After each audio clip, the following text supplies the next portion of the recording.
here are the women's team standings going into this race. We're starting to run out of races to score points. Georgia still with a 5-point bulge over Texas, then Arkansas, Notre Dame, Oregon, and Michigan very close as we look at Oregon sophomore Raven Rogers. She started running the 800 meters as a young girl despite the protest. And coming into this final, she owns about a 3-second advantage in terms of PR over the rest of the field. You're looking right there, that 1:59.71, her PR outdoors, the 2015 NCAA outdoor champion. We were talking with her yesterday, and she said that in her freshman year, the coaches gave all the athletes a notebook where they were supposed to write down their goals and write what they were doing each day and adapting to them. And she wrote 1, 2, or 3 at NCAAs.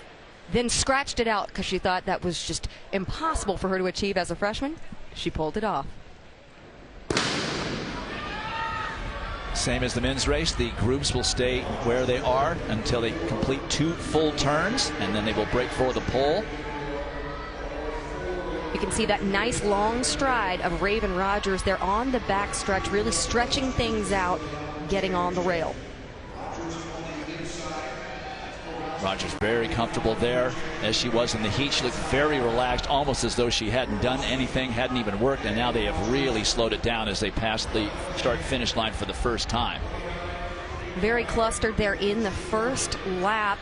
You can see Raven Rogers kind of settling in there in second, looking very comfortable and relaxed. Of course, indoors with the 800, you have to be so tactical because you have a shorter distance to be able to make your moves on those straightaways with these laps. Hanna Green, the junior from Virginia Tech, in front, and it really appears to be in Raven Rogers' way. She keeps putting her hand out to make certain that she maintains some distance.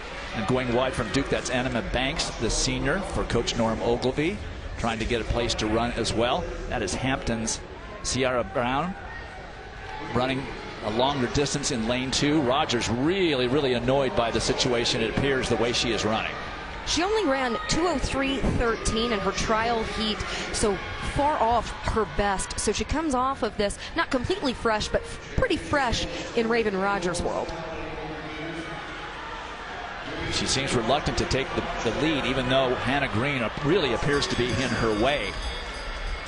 There's the lap, the bell for the final lap, and there's a lot of running left to do here. And a lot of women running very wide all the way out in lane 2. Several of these competitors. There you see Raven Rogers make the move. Looks like Anima Banks goes down on the backstretch. That's inevitable when you have the kind of race developing that did there, but Raven Rogers finally extricates herself from being behind Hanna Green, and a lot of run left there. Green, however, hanging on nicely for second, being chased by Olivia Baker, the Stanford sophomore, and from Oklahoma State, that is Savannah Camacho coming up, but it is Raven Rogers pretty much her race. She controlled it as much as she could. She just looked like she wanted to run so much more, and Hanna Green just wouldn't get out of her way.